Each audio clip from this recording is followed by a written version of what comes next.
5-6 मुस्लिम लड़के स्कूल के अंदर घुसते हैं। स्कूल के अंदर घुसकर वो 9वीं क्लास की बच्चियों से ये कहते हैं कि हमसे दोस्ती करो वरना हम तुमको उठा कर ले जाएंगे। अंकिता की कहानी आपको याद है ना? अंकिता को किस तरह से एक मुस्लिम युवक ने घर में सोते हुए उसके ऊपर पेट्रोल जो है छिड़क कर उसमें आग लगा दी थी। तो ये दरअसल झारखंड का इस्लामीकरण नहीं है तो क्या है? वरना उत्तर प्रदेश में क्या ऐसी घटना हो सकती है आज बाबा योगी के राज में? अगर यूपी में करते हैं तो फिर उनके घर पे कल को बुलडोजर चल जाएंगे और वो जो है अपनी जान बचाते हुए पुलिस से भागते फिरेंगे। जेएमएम, आरजेडी और कांग्रेस की सरकार है। ये इसके नेता क्या कह रहे हैं? इसके नेता कह रहे हैं कि ये तो मनचले लड़के थे और पुलिस ने इनको गिरफ्तार कर लिया, कोई ऐसी चिंता की बात नहीं है। तो ये मनचले नहीं थे, ये रेपिस्ट हैं, ये आतंकवादी हैं, ये दरअसल बलात्कारी हैं, ये आतंकवादी हैं।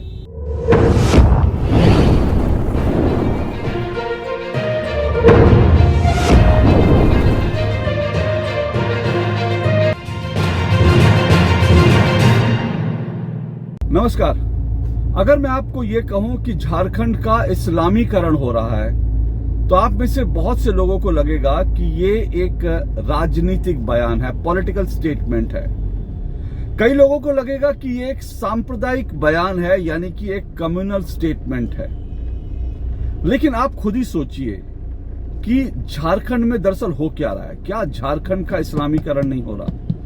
क्या झारखंड का इस्लामीकरण हो रहा है ये कहना सांप्रदायिक और राजनीतिक बयान है? बिल्कुल नहीं। ये दरअसल झारखंड की हकीकत है। कैसे, मैं आपको बताता हूं। झारखंड की राजधानी क्या है? झारखंड की राजधानी रांची है। उस रांची के ओरमांझी इलाके में, यानी रांची का ही एक रांची डिस्ट्रिक्ट, जो कि रांची जो झारखंड की जो वहां की दरअसल राजधानी है, उसी राजधानी का एक इलाका है ओरमांझी में एक सरकारी स्कूल के अंदर, गौर से सुनिएगा, एक सरकारी स्कूल के अंदर 5-6 मुस्लिम लड़के हथियारबंद, पिस्टल लेकर, हथियार लेकर 5-6 मुस्लिम लड़के स्कूल के अंदर घुसते हैं। स्कूल के अंदर घुसकर वो 9वीं क्लास की बच्चियों से ये कहते हैं कि हमसे दोस्ती करो वरना हम तुमको उठा कर ले जाएंगे। दुस्साहस देखिए, एक सरकारी स्कूल में, झारखंड की राजधानी के अंदर एक सरकारी स्कूल में 4-5 मुस्लिम लड़के हथियार लेकर सरकारी स्कूल में घुस जाते हैं। 9वीं क्लास की बच्चियों से कहते हैं हमसे दोस्ती कर लो वरना हम तुम्हें जबरन उठा कर ले जाएंगे। स्कूल के जो अध्यापक हैं और कुछ छात्र हैं वो इसका विरोध करते हैं। ये मुस्लिम लड़के उनकी पिटाई करते हैं। आप देखिए कि झारखंड में दरअसल हो क्या रहा है। अंकिता की कहानी आपको याद है ना? अंकिता को किस तरह से एक मुस्लिम युवक ने घर में सोते हुए उसके ऊपर पेट्रोल जो है छिड़क कर उसमें आग लगा दी थी। घर में सोती हुई बच्चियां जो हैं वो मुस्लिम लड़कों से, मुस्लिम गुंडों से, और वो महफूज नहीं है। इसी तरह से सरकारी स्कूलों में राजधानी में पढ़ने वाली, रांची राजधानी में पढ़ने वाले सरकारी स्कूलों में पढ़ने वाली बच्चियां जो है वो मुस्लिम गुंडों से महफूज नहीं है। तो ये दरअसल झारखंड का इस्लामीकरण नहीं है तो क्या है? आपको मालूम है झारखंड की जो मुस्लिम आबादी है कितनी है? सिर्फ 14 या 15%। आप कल्पना कीजिए, 14 या 15%। ऐसा नहीं है कि वहां पे 50%, 60%, 70% या 80% जो है मुस्लिम आबादी है। सिर्फ 15% झारखंड की आबादी जो है मुस्लिम आबादी है। फिर किस तरह से ये जो शाहरुख है उसको इतना हौसला मिल जाता है कि वो अंकिता के घर में सोती हुई अंकिता के ऊपर पेट्रोल डाल करके, छिड़क करके आग उसको लगाकर निकल जाता है, हंसता हुआ मुस्कुराता पुलिस के सामने निकल जाता है। किस तरह से इन मुस्लिम लड़कों की हिम्मत हो जाती है कि वो हथियार लेकर बाकायदा स्कूल में घुसते हैं और लड़कियों से कहते हैं कि हमसे दोस्ती करो, जबरन नहीं तो उठा के ले जाएंगे। ये कहां से इनको हौसला मिल रहा है? क्या ये 15% आबादी की वजह से हौसला मिल रहा है? कहीं नहीं। 15% आबादी में कभी भी जो कट्टरपंथी इस्लामी है वो 15% आबादी में कभी नहीं उछलते। इस बात को याद रखिएगा। जब वो 30-35% हो जाते हैं तो उछलते हैं। लेकिन 15% में भी अगर उछल रहे हैं तो इसलिए क्योंकि झारखंड का इस्लामीकरण हो चुका है। ये क्यों हुआ है? क्योंकि झारखंड में जो सरकार है उसने दरअसल ऐसी ताकतों को ढिलाई दे रखी है, ऐसी ताकतों के ऊपर इन्होंने जो है कड़े से इनके खिलाफ कार्रवाई नहीं कर रहे, इसीलिए इनके हौसले बढ़ गए ना। वरना उत्तर प्रदेश में क्या ऐसी घटना हो सकती है आज बाबा योगी के राज में? क्या उत्तर प्रदेश में किसी सरकारी स्कूल में घुसकर मुस्लिम लड़के जो हैं, मुस्लिम गुंडे इस तरह की कोई हिमाकत कर सकते हैं, दुस्साहस कर सकते हैं कि लड़कियों से कहें हमसे दोस्ती कर लो नहीं तो जबरन उठाकर ले जाएंगे? अगर यूपी में करते हैं तो फिर उनके घर पे कल को बुलडोजर चल जाएंगे और वो जो है अपनी जान बचाते हुए पुलिस से भागते फिरेंगे। लेकिन झारखंड में जो मुस्लिम गुंडे हैं इनको मालूम है कि जो सरकार बैठी है, जो मुख्यमंत्री हेमंत सोरेन बैठे हैं, वो हमारे खिलाफ, हमारे वोटों के लिए हमारे खिलाफ कोई एक्शन नहीं लेंगे। इसलिए इनके हौसले इनका जो है इतने बढ़ गए, इसलिए इनमें जो है ये इतना दुस्साहस कर रहे हैं कि सरकारी स्कूल में घुस के इस तरह से वो करे।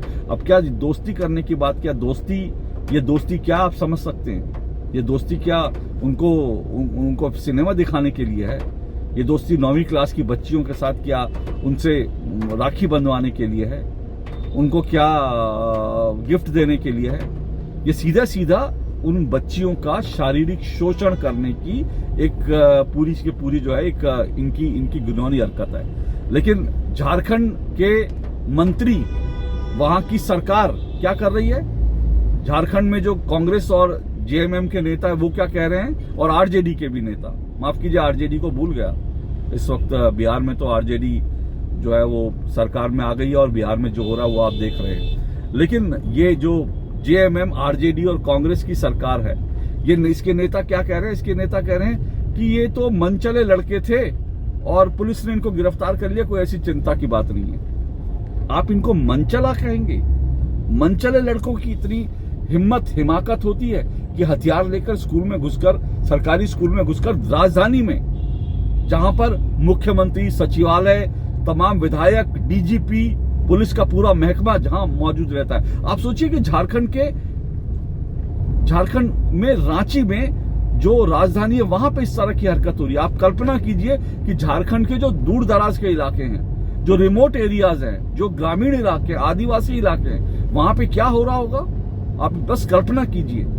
तो ये लोग, वहां के नेता कहते हैं कि ये मनचले थे। ये मनचले नहीं थे, ये मनचले नहीं थे, ये रेपिस्ट हैं, ये आतंकवादी हैं। हथियार लेकर सरकारी स्कूल में घुसकर लड़कियों को इस तरह से थ्रेट करना कि हमसे दोस्ती करो वरना उठाकर ले जाएंगे, ये दरअसल बलात्कारी हैं, ये आतंकवादी हैं, ये कट्टरपंथी इस्लामी हैं जो दरअसल हिंदू बच्चियों का शोषण करना चाहते हैं, उनका धर्मांतरण करना चाहते हैं। और इनको लेकर इस तरह के हल्के बयान जो है वहां सरकार में बैठे लोग दे रहे हैं, ये शर्म की बात है। इसलिए मैं सिर्फ इतना कहूंगा कि राजनीतिक इनको ताकत, मैंने कहा ना, इनको राजनीतिक ताकत मिली है क्योंकि वहां की जो सरकार है इस तरह के हल्के बयान दे रही है। ऐसी ताकतों के खिलाफ कड़ी कार्रवाई नहीं कर रही, वरना ऐसी ताकतें उत्तर प्रदेश में भी, ऐसी ताकतें मध्य प्रदेश में भी, ऐसी ताकतें असम में भी हैं, लेकिन वहां पर वो दुस्साहस नहीं करते। पर वो दुस्साहस झारखंड में कर रहे हैं क्योंकि वहां की सरकार ने, वहां की जो सत्ता में बैठी राजनीतिक पार्टियां, उन्होंने ऐसी ताकतों के सामने घुटने टेक दिए हैं। तो इसलिए मैं सिर्फ इतना ही कहूंगा कि आप जिसको भी वोट देते हैं बहुत सोच समझ कर वोट दिया करिए। और ये ठीक है, बिजली, पानी, सड़क इंपॉर्टेंट मुद्दे हैं, लेकिन आज बिजली, पानी, सड़क और डेवलपमेंट से भी जो है एक जो बड़ा मुद्दा, खतरनाक मुद्दा, वो है कि हिंदुओं को, अपने बच्चों को बचाना है। और इस तरह की जो ताकतें हैं जो झारखंड में जो दिख रही हैं, ऐसी ताकतों से आपको बचना है। तो आप जब भी वोट देंगे ना, बहुत सोच समझ के वोट दिए। किसको देना है मैं नहीं, ये आपका फैसला है, लेकिन बहुत सोच समझ के वोट देने की जरूरत है क्योंकि कोई भी ऐसी सरकार, चाहे वो देश में, प्रदेश में कोई भी ऐसी सरकार बनती है जो ऐसी ताकतों को खुली छूट देती है, तो वो कल को आपके भविष्य के लिए, आपके बच्चों के भविष्य के लिए बहुत खतरनाक होगा। तो बहुत सोच समझकर आपको अपने निर्णय करने चाहिए। ऐसी ताकतों से सावधान रहने की, सतर्क रहने की जरूरत है। आज के लिए इतना ही। आपको मेरा वीडियो कैसा लगा जरूर बताइएगा। नमस्कार।